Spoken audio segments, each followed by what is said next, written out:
سلام همراهان گرامی فروشگاه محمود شهر. امروز خدمتتون رسیدیم با معرفی بهترین دوشک خوشخواب برای دیسک کمر.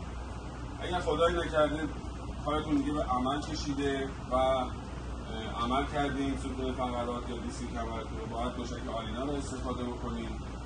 بهترین دوشکمون برای کسایی که دیسک کمرشون رو عمل کردن دوشک آلینا خوشخواب هست. و اگر که نه قبل از عمل هستیم به توصیه پزشکتون گفتن که باید دوشکی باشه که سفت باشه و دوشکتون نرم نباشه، دو تا گزینه رو بهتون پیشنهاد میکنیم. اولی دوشک سوپر کلاس هارد پنل‌های پاکتی 26 سانتی ارتفاعشه، درجه سفتیش از 10.8 برای وزن‌های تقریبا 100 کیلو به بالا استفاده میشه. اگر که باز وزنتون پایین‌تره و باز دوشکی که میخواید استفاده بکنید خیلی هم سفت نمیخواد باشه، دوشک طبی پاکتی رو میتونید استفاده بکنید.